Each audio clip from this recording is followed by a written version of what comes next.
Emily, is Grandpa behaving himself? Well, sort of. He injured his leg. Old people can be such a nuisance. I wish they'd think about those of us who have to take care of them. Patricia, that's not a nice way to say it. It's fine. He's already declining quite a bit. I can't handle the fuss of old people, but you're used to it, so you'll be fine. The other day, my husband's grandfather, Michael, fell in a garden and injured his leg. It's not a serious injury, but he's already 82 years old. Because of his age, we're having him rest in bed just to be safe so it doesn't get worse. My mother-in-law won't even go near him, let alone take care of him. I'm Emily, 30 years old. I married 3 years ago and live with my husband Daniel's family. My husband was my boss at the company where I worked, a company founded by his grandfather. When I joined 8 years ago, my father-in-law was already the president and my grandfather-in-law was the chairman. But back then, the grandfather was still handling all the important tasks and responsibilities of the company. 2 years ago, when Grandpa turned 80, he remained chairman but handed over most of the public duties to my father-in-law. Michael, you've worked hard all this time. Now, leave the company matters to Christopher and take it easy, my mother-in-law said with a smile, but her words sounded sarcastic to me. Grandfather-in-law is a bit stubborn but a fair and kind person with a good reputation. In contrast, my father-in-law seems somewhat immature, never expressing his opinions clearly and utterly unreliable compared to Grandpa. And he always does whatever my mother-in-law says. My grandmother-in-law has already passed away, and I never met her. My husband and I started dating when we worked together on the same product planning team 3 years after I joined the company. My husband, energetically leading the team, seemed reliable to me, though a bit self-righteous. Maybe I felt that way because I lost my father early and grew up with just my mother. My mother also passed away from illness 2 years ago, and now I have no family other than my in-laws. Shortly after I got married, my mother fell ill and needed care, so I quit my job to take care of her. The fact that my husband's family didn't object was probably due to a single comment from Grandpa. It's only natural to take care of the mother who raised you alone. Don't worry and take good care of her. Thanks to that, I was able to be by my mother's side every day for a year without financial worries until she passed away. My mother-in-law seemed a bit dissatisfied, but I was truly grateful. However, since Grandpa handed over the company to my father-in-law, everyone's attitudes towards him have gradually changed. They no longer listen to his opinions as much, and I can't shake the feeling that they're treating him carelessly. At first, I thought it was just my imagination, but watching my mother-in-law and husband's behavior, I can't help but feel that way. My father-in-law's attitude is non-committal, but it feels like he's ignoring Grandpa as if he's no longer needed since he's practically retired. Watching my in-laws' behavior, I feel somewhat angry. Hey, don't you think your attitude, Patricia, and yours too, is a bit cold towards Grandpa? So what's the big deal? Grandpa tries to talk to you and you barely respond. You don't even try to help them. Like I have time to deal with old people. You can take care of Grandpa. You're the one with the free time. You don't have to talk like that. Quiet, I'm tired from work.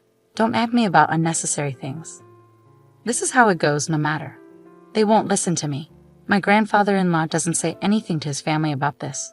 Now I'm the only one who talks to my grandfather-in-law at home. Grandpa, the weather is nice today. Shall we go for a little walk outside? Your leg seems to be healing well, and I think it will be good rehabilitation. Thank you. Let's go out for a bit then. The two of us went to the park, where there were several families with children playing around. My grandfather-in-law looked at the scene with joy. Christopher and Daniel enjoy times like that too. Grandpa, I was busy with work and couldn't take care of the children much. Maybe that's why I couldn't raise Christopher and Daniel properly, my grandfather-in-law said with a slightly sad face, almost like he was talking to himself. Christopher is my father-in-law, and Daniel is my husband. I think about how everyone can be kinder to my grandfather-in-law, but I can't come up with a good idea. But then my in-laws suggested building a house for my grandfather-in-law. This house is over 50 years old, right? The layout is bad, it's hard to use. But instead of spending money on repairs, it would be better to build a new house in a more convenient location. A new house? Michael is getting older, and it's good that he only got injured last time, but we never know what will happen. So let's make the house barrier-free so we won't have trouble if care is needed. I see. We can even put Michael's room in the middle so everyone can take care of him easily. Yeah, that's not a bad idea. Right, so it's settled then. And Michael, at the cost. If it's a house for all of us, I'll take care of it. Talk to Mr. Jones about the money. Typical Michael, thank you. We appreciate it, my mother-in-law smiled happily. It seems to me that they only flatter him when they want money. But if everyone takes care of my grandfather-in-law after moving to the new house, I thought there could be nothing better. Mr. Jones is the company's in-house counsel and also manages my grandfather-in-law's personal assets. My grandfather-in-law liked his character and made him in-house counsel, and it's been nearly 30 years. He is 58 now and the person my grandfather-in-law trusts the most. I've met him several times and he seems to be a very honest person. He always cares about my grandfather-in-law's health, and sometimes I think he's more like a son than his real sons. Having such people around my grandfather-in-law makes me feel a little relieved.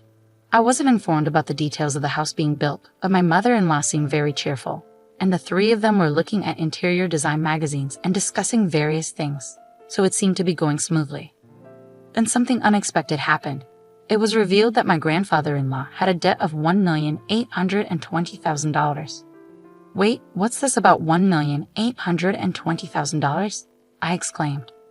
My grandfather-in-law had become a co-signer for a loan for a friend's company, but that company was in trouble, and the debt had become my grandfather-in-law's responsibility.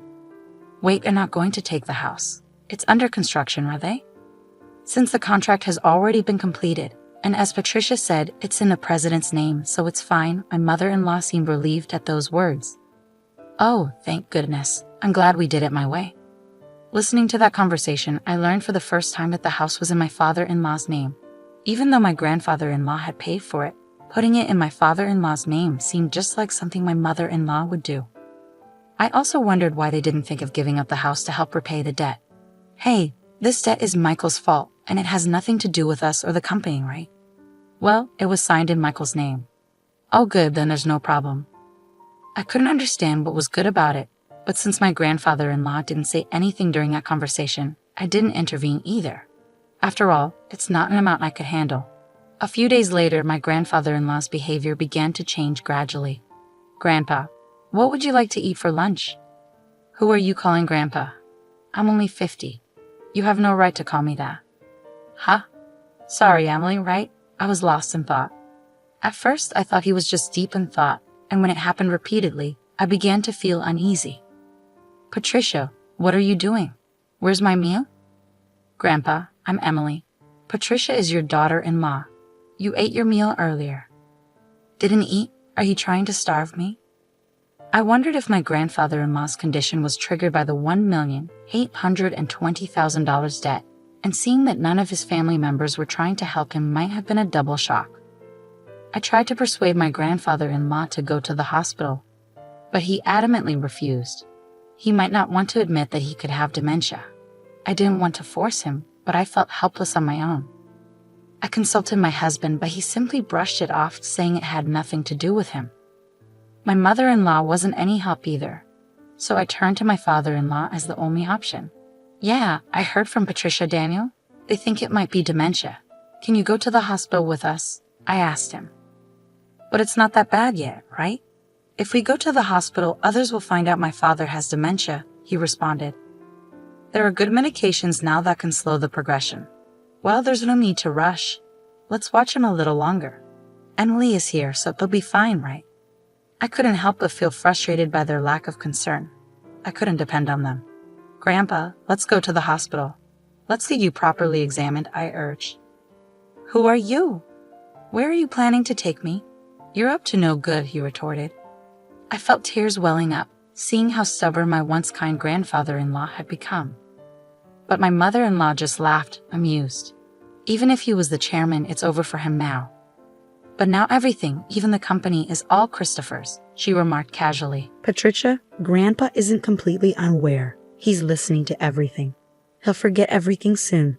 He'll start wandering, dribbling. Just thinking about it gives me chills. He's nothing but a nuisance now, I protested. How can you say that? Grandpa has worked hard for the family all of his life. My mother-in-law's words made me both angry and sad. But my grandfather-in-law just smiled.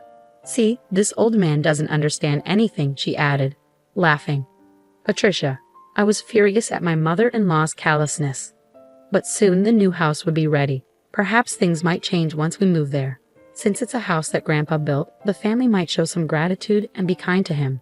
I couldn't completely abandon that faint hope. And 2 months later, the house was finally built. For days, I had been compelled to pack my in-laws' and husband's belongings, while my father-in-law's and my own items remained mostly untouched. Even when I attempted to organize my things, my in-laws and husband kept assigning me tasks, preventing any progress. However, I reasoned it would be okay to relocate the smaller items later since this house wasn't disappearing. On moving day, after transferring most of the belongings, I went to call my father-in-law, but my husband intercepted me. "Ah, you and Grandpa can stay here," he announced. "What? You can stay in this house? We don't need any extra baggage in the new house. In other words, you and Grandpa will live here from now on, and I'll give you Grandpa's debt too." "Well, you can at least be a housekeeper. Hey, let's go." "Yeah, I'm coming. Good luck with all the debt repayment and live-in care." My in-laws cheerfully departed, leaving me stunned. For a while, I couldn't comprehend what had just occurred. Were we abandoned, not just me, but also my grandfather-in-law, only they would reside in the new house? It took me some time to grasp because it was beyond my imagination that someone could be so cruel. How should I explain this to my grandfather-in-law? Slowly, I made my way back to the rear room. I didn't mind caring for my grandfather-in-law at all. That was my intention from the start.